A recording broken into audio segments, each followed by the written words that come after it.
Mountain, Island, Lightning Bolt, Spell Pierce, Switchblade, Stab Wound, Red Mage, Blue Mage.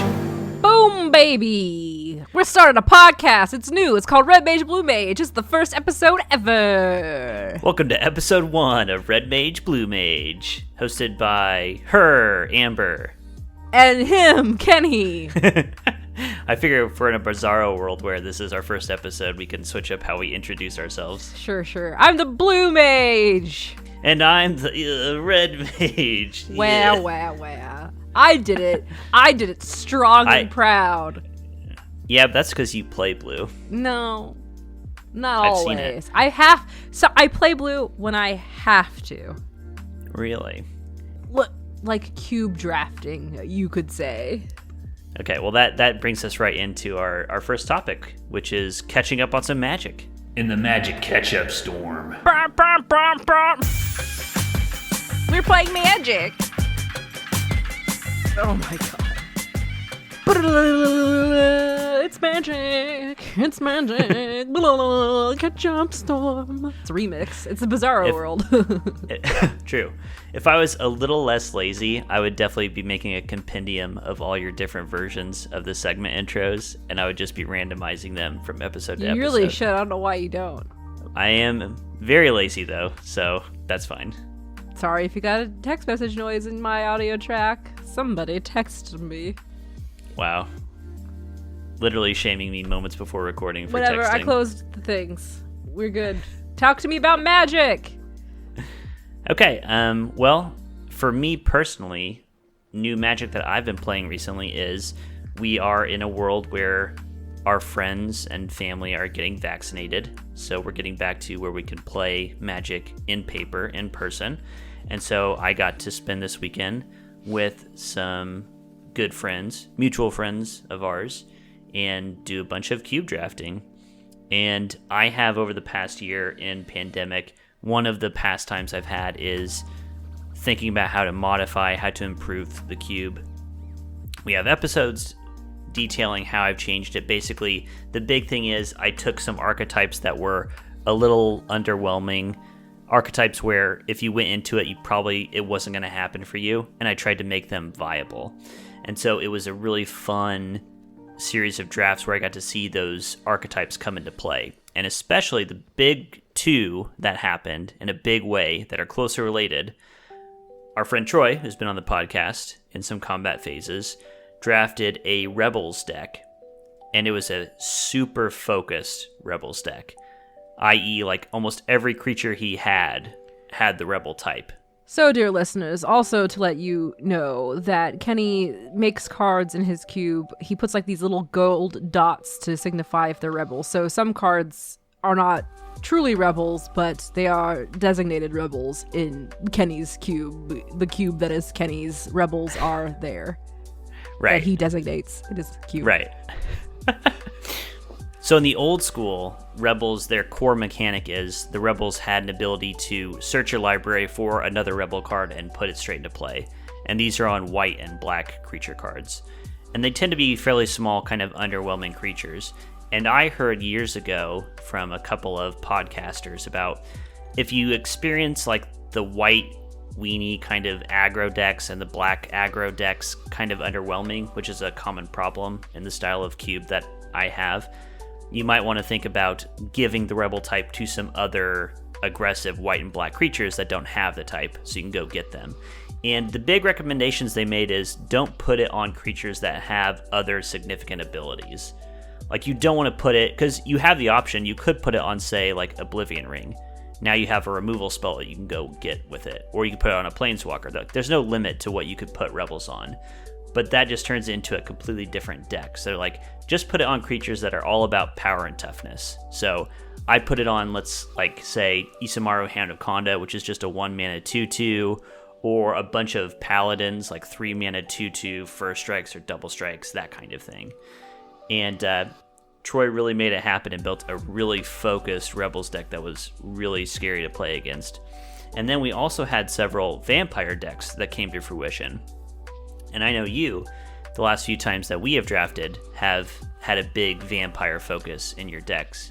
I think it's for people who, well, I mean, I think it's one of the things that's so fun because like cube drafting is interesting and so variable. And it's like once you start picking up, and again, not only that, once you start picking up the type of card, you just notice that it's coming out and you start just grabbing them. But also it's, you know, just when you get to know a cube better and know what cards work well with what or what's all in there. And everybody that you're talking about, including me, have played with your cube a lot now. So I think, and especially since you added more vampires and over the course of, I don't know, the last, what was it? I don't know how time works anymore. You added vampires. You added more vampires. And I don't know, especially if you're a player who likes those kinds of synergies, especially tokens and like tribal stuff. I think you're just going to have people who end up gravitating towards that. Which is good. I was saying to Troy, as the cube designer, I get really happy whenever someone makes an archetype work that is not my cup of tea. Yeah. Because I want the cube to be a playground where people get to do what they want to do and feel like if I want to go mono red aggro, if I want to go red white tokens or gruel aggro or all these archetypes that I don't play because I'm not very good at them and enjoy success in, that's a win for me as the cube designer. Like I want that to be a thing. I mean, and then it's also fun too, where it's at least my personal experience, and I think this is an actual play that's coming out soon. I don't know when. I don't know your schedule for Revenge Movie anymore. But for me, being able to make stuff that's outside of my comfort zone work and work in archetypes that I think you're building a very, dare I say it, excellent cube. Oh, thank you. There's your one compliment a year. Oh, my quota is met. Thank you. That's very nice. The weird thing to me, kind of branching off that a little bit, is that I always want to do something new and different when I draft. Like I have all these fantasies of going mono red aggro. I have all these fantasies of going black white tokens. You know, I have these fantasies of branching out and doing something different. The issue is we generally draft in small groups. So either it's just one-on-one drafting, Winston drafting, or maybe a 3-person draft, like me, Matt, and Veronica, let's say, or crazy talk this weekend, a 4-person draft, which is still like half as big as a normal draft pool. And so the issue there is I'm drafting with 3 of my friends, almost all of whom hate control with a burning passion. And so I can pretend that I'm going to go into aggro, and then I just see a swath of blue, white, black control cards running around the table, and it's like I would be foolish not to go for this, which is what wound up happening. Well, I mean, that's the funny thing too. It's like, I mean, I would love if I could sit down and always make a mono red or a red black or a red white drafted deck, but sometimes that's not always the smart or strong path to choose. And you can't really make that decision until I want to say you've got about like, I don't know, 15-ish, 20-ish cards in your hand before you're like, I see the pattern here. You kind of just have to pick to begin with. I just always go for land if it's there. Yeah, that's my strategy. That's a great tip. And that's kind of where if I build my mana base first and I focus on just getting all of the land cards, then I kind of, especially triomes and dual lands and stuff, fetch like lands. It helps me, or fetch lands. It helps then go, okay, I can make that change easily. I can swing either, and I can put a triome in my 2-color deck. It's not going to hurt me. So right. So it's that was funny. interesting too. We talked about before the drafts. I was jokingly asking Erin, what are you going to go for? And she said the same thing. It's like, I know what I would want to draft ideally, but you just can't know until you're a handful of cards in what's possible. But then you have the same people who pick the same kind of stuff towards. I mean, I'm surprised at how far I branch out into, because even the last time I drafted, which we didn't finish the cube draft, I went red, green, white, or it was green, red, black. Do you remember? I don't. It was there was green in it. because I wanted mana ramp. I was getting some elves and some stuff, and I had a level ups. I had 2 level ups, I believe. It's a not Warden your of the normal First MO. Tree, which I mean, I like the Warden of the First Tree, but you know. Sure, but ramping is not your style, because that's thinking about the future. Yeah, typical. But sometimes I'm forced to think about the future because it's all that's out there, and it's a good card, and it's like, well, I do need mana, and you're out here and stuff, so. I mean, I think, you know, obviously we've talked about you have been progressively and consistently improving in your cube drafting, and I think the mentality you're talking about right now of drafting what is open rather than I want to force this is a big part of your success. It's the kind of advice you get in a lot of games. I think like not only in Magic but also in the TTRPG space. So it's like the same with GMing, where it's like you can't just force your players to do what you want. You can't force the cards to be the cards that you want. So it's just go with the flow, baby, and have a good time. This is becoming an episode of the Intangibles, I realize. What do you mean? We're talking about like just like the lesson that you can learn, you can apply to a whole bunch of other games. Like that's what the Intangibles is all about on the Geekspective Network. Me and my brother Matt. Sometimes winning a game isn't about dealing the most damage, or drawing the most cards, or making any measurable contribution towards victory. But hey, just because you don't have the stats doesn't mean you're not a f***ing gamer god, alright? Enter the Intangibles, a podcast on the Geekspective Network, where me, Kenny, and my brother Matt break down all the things that are hard to quantify in games. All kinds of games. We're talking classics like Sonic's the Hedgehogs, and chess, and 3D Pinball Space Cadet. Great game, by the way. We're talking new releases like Insert latest trending games on Twitch here. single player, co-op, competitive, card games, board games, role-playing games, play-by-mail games, the Wakes. We do deep dives into our favorite games, digging into the intangibles that make them great and the intangibles that will make you a better player, and hey, maybe even a better person. Check out the Intangibles on whatever the heck platform you're listening to right now. I mean, you can't buy better segues than that. Yeah. Okay, anyway, that's the cube. Amber, what Magic have you been playing recently? So I really haven't been playing a lot. So we went to Walmart, and by we I think I don't know if have we talked about this, because I don't. Jumpstart? Yeah. Yeah, we did. For podcast? Yes, we talked about it in our previous catch-up. So that happened. We still got a bunch of stacks of cards to go through.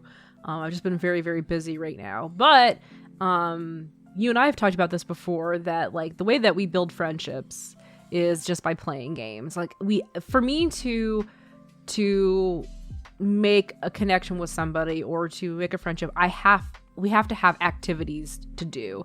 I like friendships where you can just sit around with each other, but I don't really sit around much anymore, except for when I'm trying to decompress from work and nobody wants to see that. So if you're gonna be a friend with me, or if we're gonna be friends, we have to do something. And so, of course, I've talked about it. I'm playing with Victoria, who I'm gonna go ahead and plug her stuff. Victoria is the GM for a show called The Broadswords, which is a D&D actual play podcast. We're now co-workers, which is pretty cool, because I just got hired on at Colville Press, plugging all sorts of stuff just to get to segue of where I'm talking about the Magic I'm playing. But anyway, she extended. I've talked about it already. We're playing Magic together. We're playing it via Arena, because the only people I play games with outside of Geekspective people who are here where I live, and like, of course, you, when I see you in person, everybody else I know I'm friends with is very far away from me. So Arena is still something I plan on keeping up playing and doing, and it's fun. I really, really love the accessibility of Arena. I think we talked about it last time. It's now that I know how to do it, building decks is fun. So I talked, I think, about the deck I had built, which was the Hades deck with the dogs. Yes. Have I talked about the changes I've made to it since? You briefly mentioned last time that you were kind of losing the dogs theme a little bit. Yeah, so I had to swap out cards, because as fun as a wacky theme is, I want to be able to beat Victoria, because Victoria has some decks that are disgusting, which my deck is as well, and it could be improved even further. But I'll go ahead and read off this is almost like a construction zone, but not really. I would like to read off the cards that I have in my deck. So Okay. It's a historic deck. So I have 4 Ajani's Welcome, which are enchantments that whenever a creature enters the battlefield under your control, you gain 1 life. It costs 1 mana. I have only 1 copy of Legion's Landing because I only had so many mythic rares to change in, which Legion's Landing costs 1 mana to play. It's a legendary enchantment. When Legion's Landing enters the battlefield, create a 1/1 white vampire creature token with lifelink. When you attack with 3 or more creatures, transform Legion's Landing. It becomes a legendary land, the Addendum, the first fort. You can tap to add 1 white mana, or you can pay 2 and white, and then you can tap and create a 1/1 white vampire creature token with lifelink. So already you're starting to see the pattern here. Okay, yes. Yeah. Yes. I was going to say, I know you only have 1 copy because of rare and mythic wildcard restrictions, but given that it's legendary, you probably don't want more than 2 in the deck anyway. Why is that?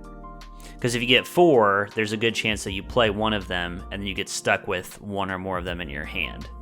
And now you've got these dead cards that you can't really play. I see. Because you can't have 2 legendaries on the field. I get you what you're saying. Right. So yeah, so I only have 1 in my deck. I might add another one, but I probably we'll see.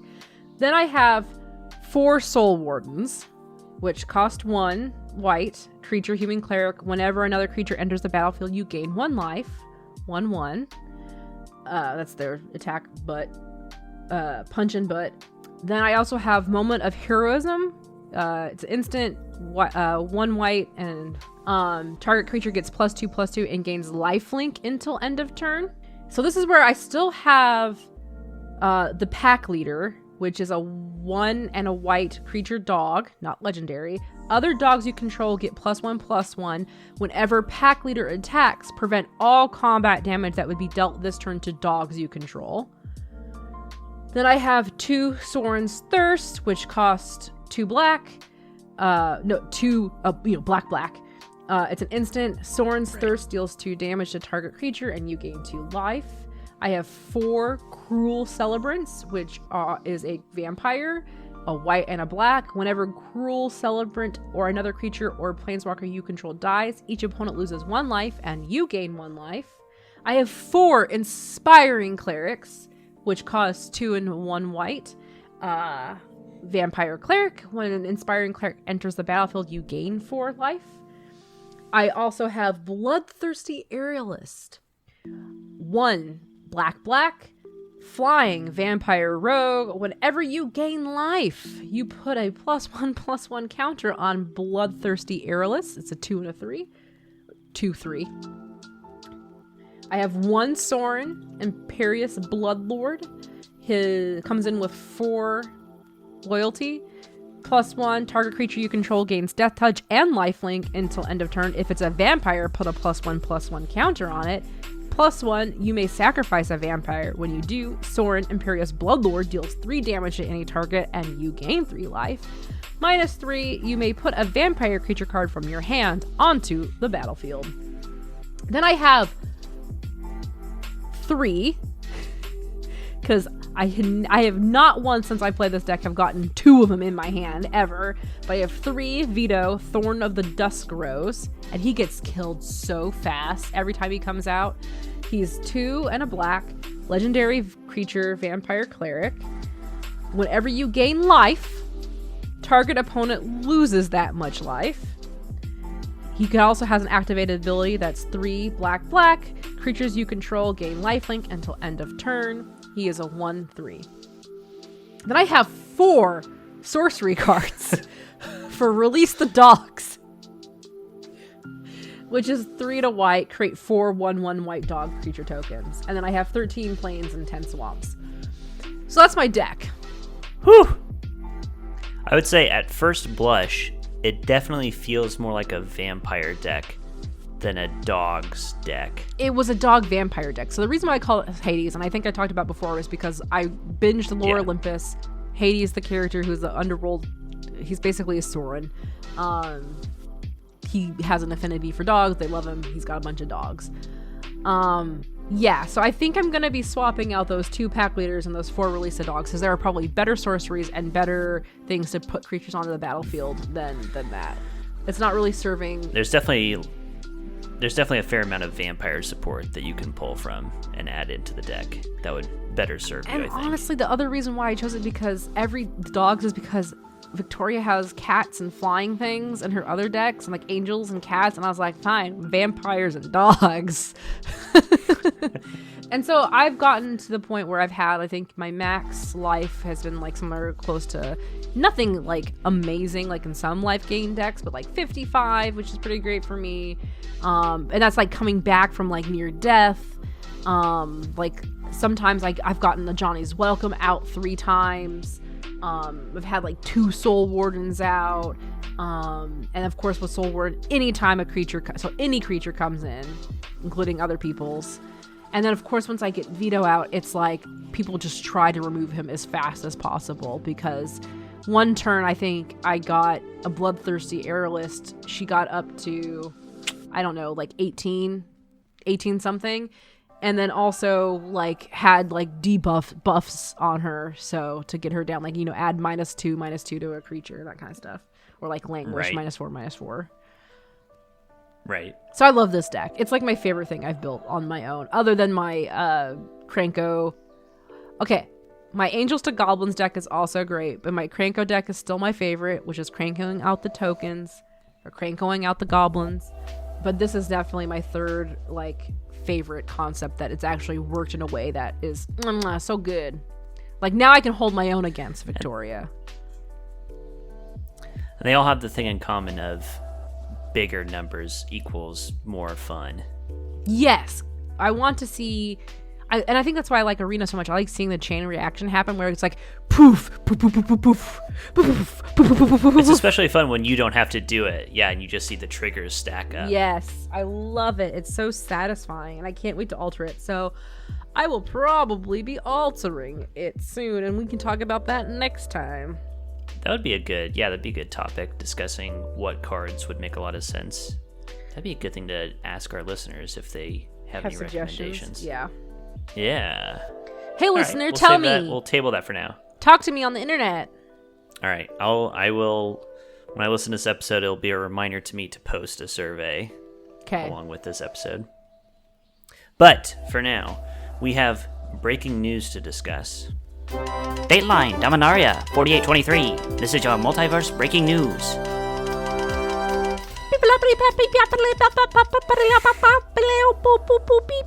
News coming in. I'm done. We have another update to Secret Lair, one of our favorite topics here on this podcast. And it's the union of Secret Lairs and Universes Beyond, which we have discussed several times. So they announced this. I'm going to the article from the mothership called Secret Lair Universes Beyond Update, released June 7th, 2021. Yes. I just want to say I had to read this article twice to kind of like understand what was happening. Just as a disclaimer at the beginning. Do you want to try to tackle what you read this as saying? Oh, okay. Yeah, instead of just reading it just point blank from the article. I just want to hear, like, what's your understanding? So, full disclosure, I tried to read it twice. I didn't really get through it fully the entire time, but I did have to go through it a couple times.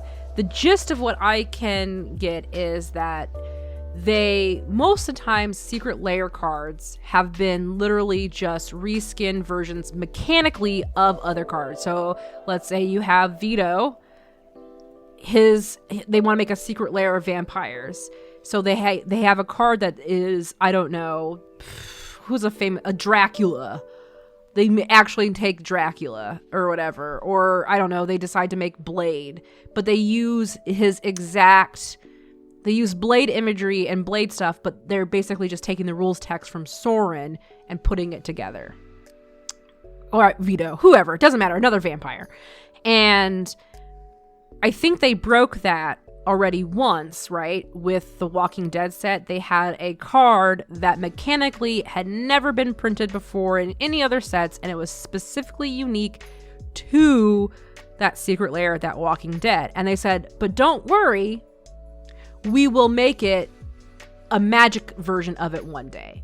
And so what they're saying in this article is, hey guys, we are going to do this again. We are going to make mechanically unique Secret Lair cards that you can only get via Secret Lair to begin with, mechanically and art-wise and yada yada, special marketing, whatever property that they are licensing. But there will eventually be a magic version, a magic version of it. So they're basically making two things, and they're doing the Secret Lair first, the Universes Beyond cards first, and then later on, magic cards. Is that right? Did I read that right? I would say you mostly have it right, but a little bit backwards towards the beginning. Because most Secret Lairs are like the kinds that you bought in the shoe shop ages and ages ago, where it's like, here are some fun goblin cards with totally new art that you'd never seen before. So when Kenny says I bought them in a shoe shop, it was because I was on my phone scrolling through a shoe carnival. I didn't find them in a shoe shop. I got them on the internet via my phone. In a shoe shop. Yes. But anyway, so you have that kind where it's like, here are some cards with new arts. Great. Or you had here's a card that's already been printed with a totally new art and frame treatment. So Thraxamundar, but it's like a heavy metal concert poster is the art and frame treatment. Then the next level of that was what we saw, as you mentioned, with The Walking Dead. These were mechanically unique cards, i.e. cards that did things that no Magic card has done before. New names, they had the Walking Dead names and Walking Dead art. No equivalent in the Magic universe. When they printed those, they did not have, and they still do not have, any plans to print Magic universe equivalents of those. Oh. They are still completely distinct, and that's what you and I both reacted against. One of the things we reacted against. I thought they said they were going to. Mark Rosewater tweeted. No, Mark Rosewater, what you're remembering is he tweeted, we have the option to do this. Oh. At a later date, we could release a Magic card that says, here's the Magic the Gathering in-universe name, and then below that, much like they did with Godzilla, right? It's probably because they hold the copyright to the mechanics, while the licensing and stuff is with, obviously, the license and copyright holder for those depictions and stuff. So that makes sense. Exactly. So basically what this new announcement is saying is that they plan to flip it the other way around. What they're going to do is they're going to print in Secret Lair, much like The Walking Dead. Here's Baby Yoda, the Magic card, and they'll sell it to you in a Secret Lair. It'll be completely mechanically unique. We've never seen these mechanics before. And they say in about 6 months after that, about half a year after that, they will release an in-Magic universe version of the exact same card. And they will be equivalent, i.e., you can't have 4 copies of Baby Yoda and 4 copies of Yardma, Infant, Renegade, or whatever. What's that giant baby? I don't know. What? Nothing, don't worry about it. I thought there was a Magic card that had a really creepy baby on it. Like a big, almost like a 2001 Space Odyssey baby. Child of Alara. Yeah, what you're thinking so of. There you go, a Secret Lair version of Child of Alara, or whatever. But yeah, different. exactly. Alara. What's Alara? Child of the universe. Whatever. Child of the multiverse. Yeah, exactly. So they're basically saying we're going to print Secret Lairs with mechanically unique cards, and then 6 months later, approximately, we'll give you the option to buy an in-game version of that. But still in Secret Lair. No. So they say, I'll quote from the article here, the in-Magic versions will be available on the list. What the fuck is the Findable. list? So they have this idea of the list, which is a collection of cards that they want to reprint that they can throw in random booster packs, that they can throw in chaos booster packs. Yes. Findable and set boosters for as long as players are still interested in opening them. I don't To like start, that they'll line. appear on. To start, they'll appear on the list more frequently than other cards to make them easier to find. In the future, we may reprint these cards in other products. We'll have that flexibility. They could have just, I don't know, that felt like editorializing. They did not need to add for as long as players are still interested in opening them. That feels very... Yeah. I get what they're saying, but it just feels very, excuse me. Yes, there's like a charitable version of interpreting that and a less one. The charitable one is like, we will offer it to you as long as you would are like them. interested. You have that option. And then the less charitable one is, we're going to sell this shit as long as we can, baby. Ride the even money to train me- all the way to Cashville. Or even to me, as long as people are still interested in paper magic. If you want is to. kind of how I feel on it. Yeah, that's how I read. Whatever. I take the neutral road. Yeah. I just don't think it was necessary. I would have if I was the editor of this article, I would have just said, I would have edited it to be different. Yes. Just because of how you can interpret it. Yes. How would I say? Findable and set boosters for as long as there's interest in those types of cards. I would say something like that. I get you. I still think I would have a similar reaction. I want to add, before we start reacting more in depth, I also saw a tweet that was sort of added a little addendum to this. So Saffron Olive tweeted out and said, this is someone not affiliated with Wizards. This is someone reacting to the news. He said, it's going to be really hard to explain to new players that cards like a Quarter Shield and Cathars Shield are two different cards with the same text, and you can play 4 of each of them, while Universes Beyond cards and the list versions are the same card, but you can only play with 4. So Let me look at these cards real quick. Because I saw this tweet, but I need to look at these cards because I didn't. So a Quarter Shield is a 0 cost artifact equipment. Equipped creature gets +0/+3 and has vigilance. Attacking doesn't cause it to tap. Equip 3. Attach to target creature you control. Equip only as a sorcery. Okay. And so Cathar's Shield is a 0 cost artifact equipment. Equipped creature gets +0/+3 and has vigilance. Equip 3. So it's basically the same mechanically. They're just two different names. exactly. They're mechanically identical with 2 different names. So that makes complete sense now why it would be very hard to explain that, because it's like you already have 2 different cards that are like, yeah, okay, I totally get it. So it's like, hi yeah, new player. that's Here it. are 2 cards that do exactly the same thing at exactly the same cost. You can play with These 4 two of each. you can, but this one specifically you can't. Right. Now, Aaron Forsyth said there will be a different treatment that indicates that the cards are related, which to me says that they will be like the Godzilla cards. They will have like they'll have like the out of universe name and then below it the in Magic universe name, or vice versa. I'm sorry, but this is convoluted as fuck. And I have to deal with this shit in my day job, and it just kills me. So here's bringing in my real world experience in R&D, bringing in my real world experience of designing and having to deal with stuff like part numbers and model numbers and like SKUs and that kind of stuff. What this person who tweeted, Saffron Olive, is that right? Yes. So what this person tweeted, Saffron Olive, is a legitimate, true concern. And even this marketing approach of, we'll add this border to me, still does not overcome the inherent problem, which is that you are expanding on stuff that has to be explained by somebody else, and there will be confusion. Because once you start breaking you have to be very careful. Now, what I'm alluding to in my workplace, and I'm going to be kind of careful with how I talk about it, is imagine that you are selling let's look for an object. Okay, a set of headphones. Your headphones part model number that you're selling is called like HP headphones, HP 123. And the HP 123s are black and they have 2 buttons and a dial. You want to add another headset to your product line, and it's going to replace the old one. So your H123, 123? Yes. I'm getting convoluted. See, you ready? See what's happening?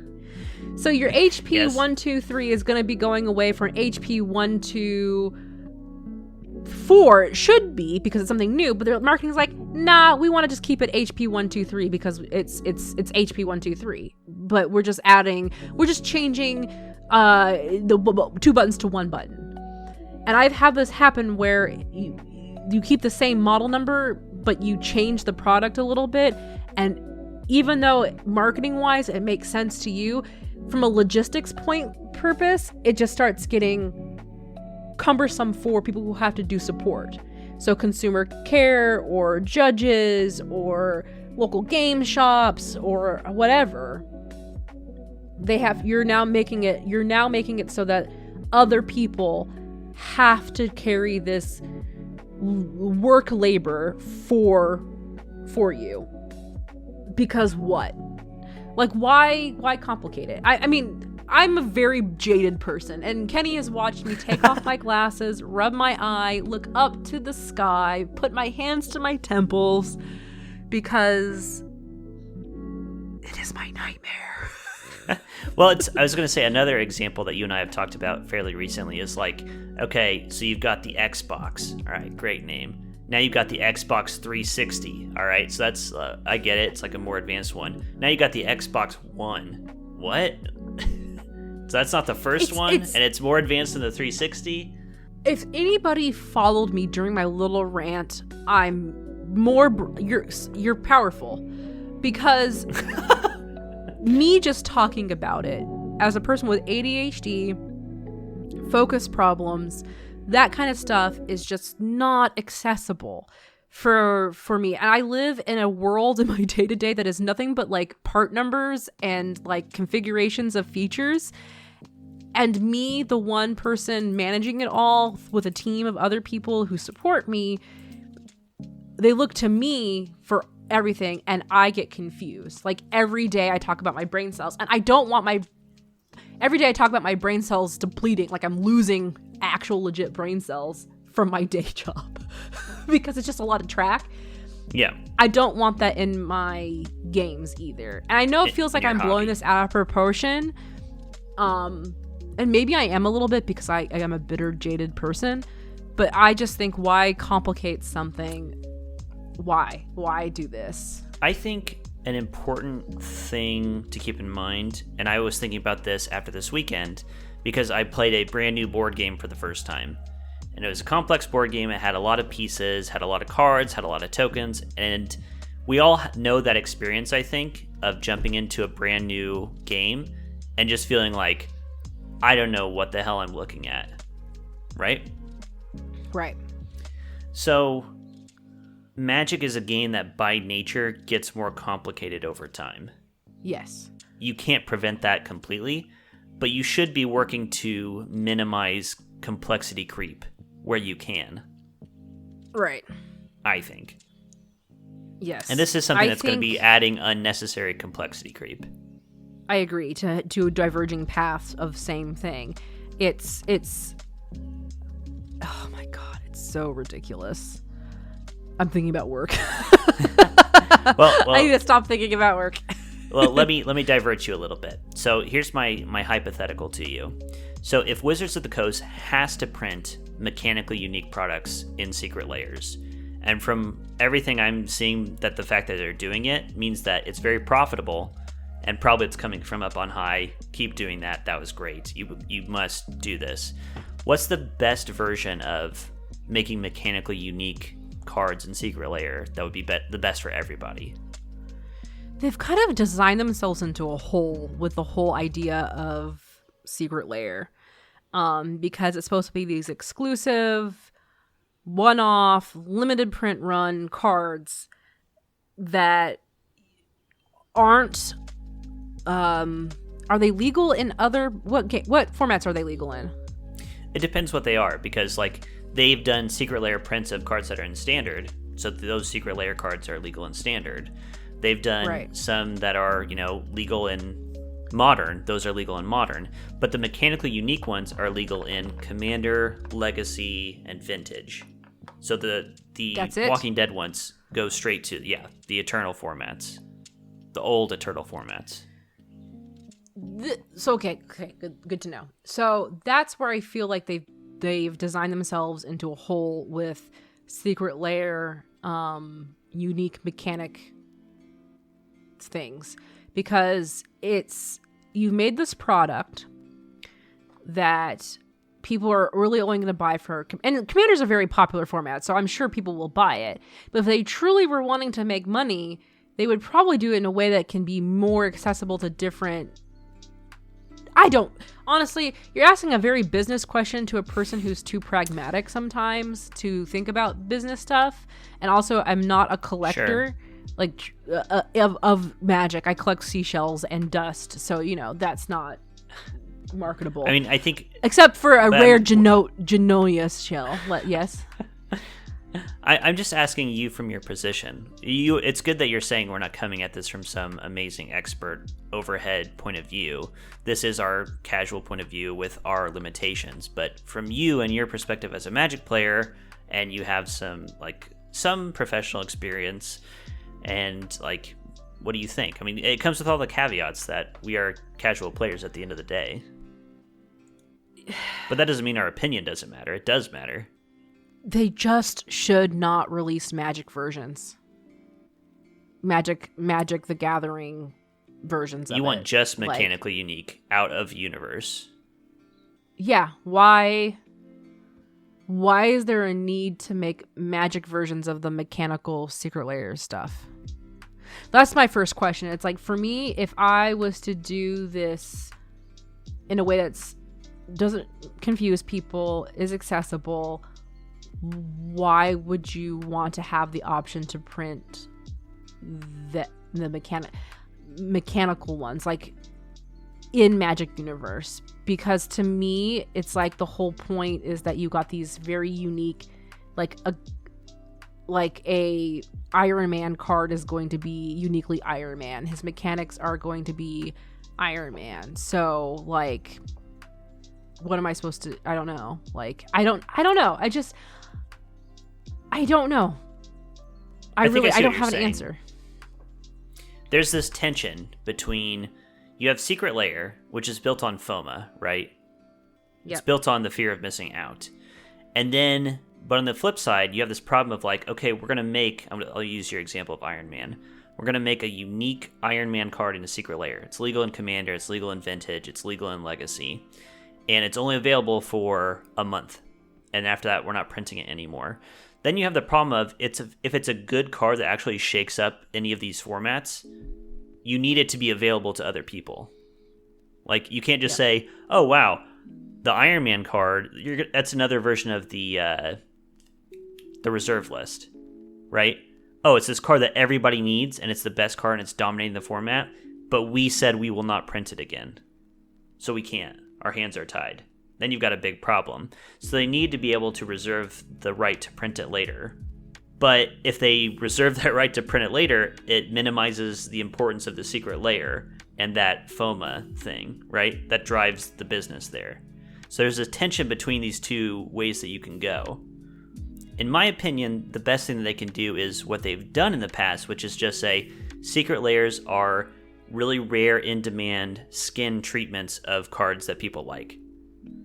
So, for example, in Strixhaven, they had the Mystical Archives. In Time Spiral Remastered, they had these old framed versions of newer cards. The cards are available everywhere, but these ones have the old frames and people went nuts over them.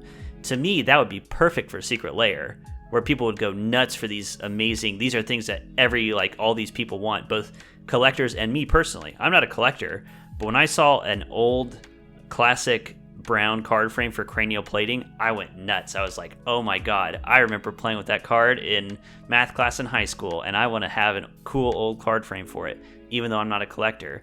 That's what makes sense to me for Secret Lair. Doing the Universe Beyond thing, if you have to do that too, I think it just gets tough. It's to me, it doesn't make sense. They've deviated from what I thought they were putting Secret Outlayer was this exclusive, collectible, higher art style stuff that you can flavor. really what scares me the most is if they're making these unique mechanic cards, how are they playtesting them? Because, like, you playtest mechanic cards in a set as they come out, but you have 5 cards? What are you doing? And what set are you doing it in? Are you only doing it in Commander? Or are you like, is that why you're doing it only as Commander and Vintage and Legacy? Because you're obviously going to could potentially have a really OP card in what other formats. So that is a fantastic point. Like, if you look at The Walking Dead, like you say, they released like 5 cards. And let's be honest, in playtesting, even in a much, much smaller format like Standard, over the last few years, they've shown they're not very good at balancing and predicting what's going to, like, break the set in half. Right. So you don't know. And they said with The Walking Dead that they're working to make sure these cards won't be broken in the format. But that the nature of making cards is you can't fully predict what's going to be broken and what isn't going to be. Right. And it's a disaster for them if you make a Secret Lair with this mechanically unique card and it's so powerful in Vintage or something, and they're like, oh, we have to ban it now. Whoops. That's no good. That'll break consumer trust. You know what's broken? What's that? My spirit, my will, my brain. Your will to go on with this episode? There's the will to dedicate any more time to talking about the evil marketing machinations from the higher-ups of Hasbro. Because at the end of the day, it all comes down to dollar bills, y'all. And it is... Like, when does it stop? When? It doesn't. Like, for me, it's to me, it's like, I understand you want growth in your business, but at some point it's like, consume the planet, cover the earth. Are we Sherwin-Williams now? Like, I don't get it's like the AI stamp collector. And the reason I bring it up is because, and this is not related to Magic the Gathering, but related to content creation and business in the field, I am, or was, a major Giant Bomb fan. When Abby Russell came on to Giant Bomb, I fell in love with the show. I loved her content, really loved Abby Russell, and then stuff happened behind the scenes with their company, and it just all dissolved. And they kind of hinted at, in their new podcast that Brad, Alex, and Vinny started, called Nextlander, that it was because of growth over time. And I'm like, but they were very profitable. They were a profitable company. It's just that they weren't, quote unquote, growing. And I'm like, what does that mean for business? I don't understand corporate, like, for me, I think about it for me as a small business owner, right? And I don't know if you want to cut this or all or not, or leave it all in, Kenny, but coming at it from a small business owner, it's like, I just want my basic needs to be met, plus have extra to go to take care of other stuff and have fun. But again, I'm not a corporate, I'm not a soulless corporation, even though my soul is broken currently. Okay, I don't know how much you want to keep, Kenny, but I think I'll keep most of that. I think your point is that okay. What corporations want is different than what people want, even though corporations are made of people. Yes, it's weird. It's like, at what point, this is an interesting thing, at what point does the humanity leave a corporation? Because businesses start from usually a group of people or one person, and then they grow and they grow and they go big. And then that one person or that board or whoever gets super mega fucking billionaire rich. So it must be them. Billionaires have no souls. But okay, we're getting real too deep for this podcast. I thought you said we were wrapping right up. now. I was all ready to sign off. All right, okay, we're breaking this podcast in half with my knees. Ka-cha, karate chop, get fire, get lava axed podcast. No, don't wag your finger like you're gonna talk more. No, Hands I was up? just going to try to provide a nice little bow wrap-up thought. I think the thing that you said that wraps things up the best is when you said they have worked themselves into a hole. Like, they are now in this very tight dilemma where there's no really great options no matter how they go about Secret Lair. And I think that's the situation they're in. Zip shop, that's a bow being tied. Well said. Well done. Thanks everyone for listening. This has been Red Mage Blue Mage / a comment on capitalism with me, Kenny, who you can find at Wolfmere. And me, Amber, who you can find at Rocket Orca. You can find us collectively at Red Blue MTG. And until next time, I'll be representing Counterspell. Who let the dogs out? Release those dogs. Profits, business, margins, net growth, synergy.